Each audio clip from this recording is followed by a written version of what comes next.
एक तरफ जहां आमरण अनशन यानी कि भूख हड़ताल पर गांधी मैदान में गांधी मूर्ति के नीचे बैठे हुए प्रशांत किशोर की तबीयत लगातार बिगड़ती चली जा रही है, वहीं आर्थिक अपराध इकाई पटना ने हाहाकार मचा दिया है। और आपको बताते चले कि अभी की सबसे बड़ी खबर आ रही है कि आर्थिक अपराध इकाई जो कि बेउर जेल के सुप्रिंटेंडेंट जेलर के कई सारे ठिकानों पर छापेमारी कर रही थी। अब वह प्रशांत किशोर के करीबी नेता के घर में घुस गई और बताया जा रहा कि करोड़ों अरबों की अवैध संपत्ति का पता चला है। और इसी को कहते हैं कि ब्याह से पहले श्राद्ध हो जाना। ठीक वही बात प्रशांत किशोर के साथ हो रही है।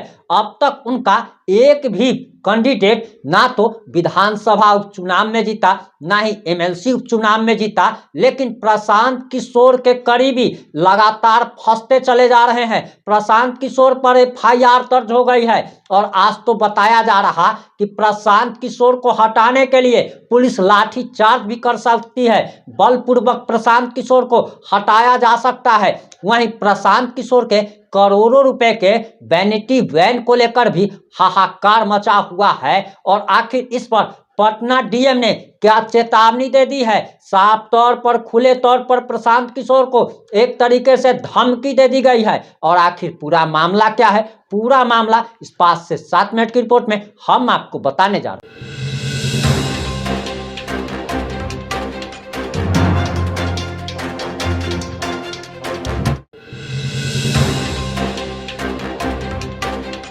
नमस्कार, मैं प्रिंस कुमार सिंह और आप देख रहे हैं पॉजिटिव इंडिया। इस वक्त की सबसे बड़ी खबर आपको बताते चले कि प्रशांत किशोर के करीबी के घर पर ईओयू आर्थिक अपराध इकाई ने रेड कर दी है। करोड़ों अरबों की अवैध संपत्ति का पता चला है। आपको बताते चले कि दरअसल शनिवार को यानी कि बीते दिन प्रशांत किशोर के पार्टी के नेता के यहाँ छापेमारी कर दी गई, जो कि छापेमारी लगातार चल रही है। और बताया जा रहा कि आर्थिक अपराध इकाई को ऐसी सूचना मिली थी कि बेउर जेल के जेलर डॉक्टर विधु कुमार ने अपने आय से 146 गुना ज्यादा संपत्ति अर्जित कर रखी है। और इसके ऊपर जब आर्थिक अपराध इकाई ने डॉक्टर विधु कुमार के कई सारे ठिकानों पर ताबड़तोड़ जब छापेमारी की तो पता चला कि इन्होंने करोड़ों अरबों की अवैध संपत्ति कमाई है, जिसके बारे में हम आप लोगों को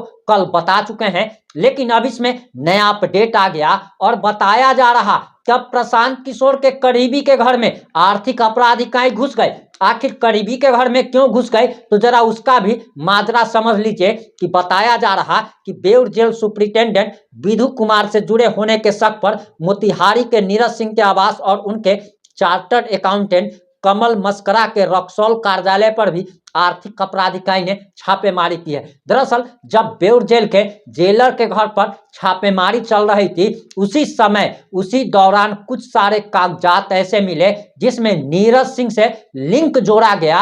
और लिंक जुड़ जाने के बाद नीरज सिंह के भी आवास पर कई सारे ठिकानों पर उनके सीए के कार्यालय पर छापेमारी हुई है। और बताया जा रहा कि करोड़ों की अरबों की अवैध संपत्ति का पता चला है। और इन नीरज सिंह के बारे में बताया जा रहा कि इनके घर से गाड़ियों की 12 चाबी यानी कि 12 लग्जरी गाड़ियों की, करोड़ों रुपए की गाड़ियों की 12 चाबी मिली है। जमीन और फैक्ट्री से जुड़े जमीन के कागजातों को आर्थिक अपराध इकाई जब्त कर अपने साथ लेकर चली गई है। आखिर ये नीरज सिंह कौन है तो जरा जान लीजिए इनका परिचय। नीरज सिंह पहले जमीन के कारोबार से जुड़े थे, जो कि अब उद्यमी के साथ साथ जन सुराज पार्टी के नेता है। और ये दरअसल शिवहर के रहने वाले हैं और ये शिवहर से विधानसभा चुनाव लड़ना चाहते हैं और इसी को लेकर छापेमारी हुई है।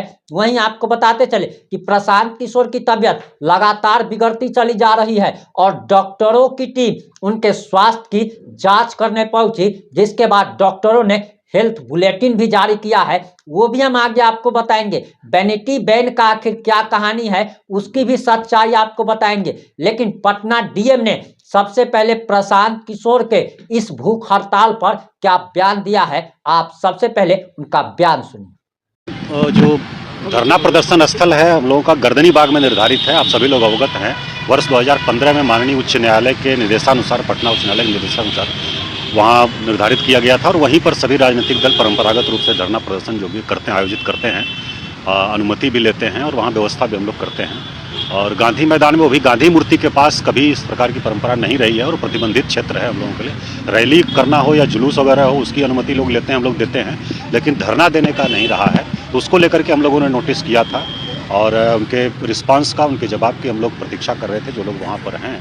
आपको बताते चले कि प्रशांत किशोर के वैनिटी बैन को लेकर इन दिनों हंगामा मचा हुआ है। उनके भूख हड़ताल की कोई चर्चा नहीं कर रहा, बल्कि इस बात की चर्चा हो रही है कि वो टॉयलेट करने, यानी कि लैट्रिन करने और पेशाब करने कहाँ जा रहे हैं, कितने लाखों के महल में जा रहे हैं, इस बात की चर्चा हो रही है। तो उन सारे लोगों से बस सिर्फ और सिर्फ एक ही सवाल है कि ठंड इतना ज़्यादा पड़ रहा है कि आजकल अच्छे अच्छे लोग तो 15 दिन नहा तक नहीं रहे हैं। लोग अपने कंबल से 9-9 बजे तक, सुबह के 9 बजे तक नहीं निकल पाते हैं। लेकिन प्रशांत किशोर इस ठंडी में, ऊपर कोई छत नहीं है, कोई तिरपाल नहीं है, और उसके बावजूद लगातार वो 4 दिनों से एक ही जगह पर बैठे हुए हैं। हमको तो नहीं लगता है कि जो लोग भी विरोध कर रहा है उसको अगर 3 घंटा, 3-4 दिन तो बहुत दूर की बात है, 3 घंटा ही एक कुर्सी पर ही अगर बैठा दे, धूप में बैठा दे, तो 3 घंटा वो ठीक से बैठ नहीं पाएगा।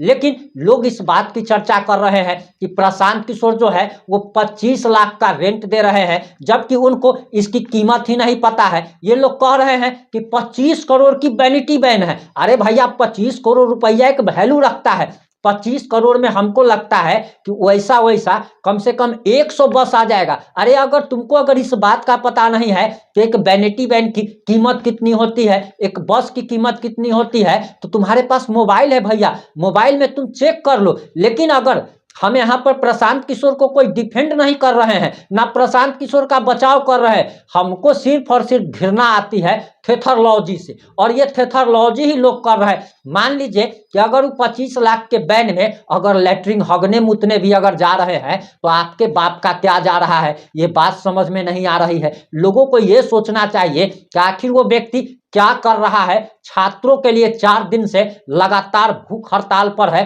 अगर झूठ का भी कर रहा है तो कर तो रहा है जी। आप कोई ऐसा एक भी नेता का नाम बता दीजिए जो कि छात्रों के हक के लिए सड़क पर उतरा हो। तेजस्वी यादव जो है अलग एसी रूम में बैठे बैठे कह रहे हैं कि अरे भैया ये एक्टर है। अरे तो भगवान करे कि सब ऐसा ही एक्टर बन जाए। आपको एक्टर बनने से कौन रोका है। अगर आपको बताते चले कि बहुत सारे लोग इस ठंड में कंबल बांटते हैं और वीडियो बना लेते हैं। उन बेचारों को क्या कहा जाता है कि पैसा कमाने के लिए, वीडियो बनाने के लिए कंबल बांट रहा है। तो ठीक है, कर रहा है। अगर वो वीडियो अगर बना रहा है, कोई गलती नहीं कर रहा है, आपको खराब लग रहा है तो आप भी जाकर के 10 को कंबल बांट दीजिए। आपको कोई हाथ पकड़ के रखा है क्या? आपको कोई हाथ पैर बांध के रखा है क्या? नहीं बांध के रखा है। आप भी जाइए। अगर आपको भगवान ने औकात दिया है, आपके बाप दादा ने अगर उतना अगर अर्जन करके रखा है, आप भी 50 करोड़ का बैंक खड़ा कर लीजिए। आपको कौन रोका है तेजस्वी यादव जी? तो आप जाइए और वहां पर जाकर के जो आप कैमरा पर आकर के आप लोग जो थेथरलॉजी कर रहे हैं,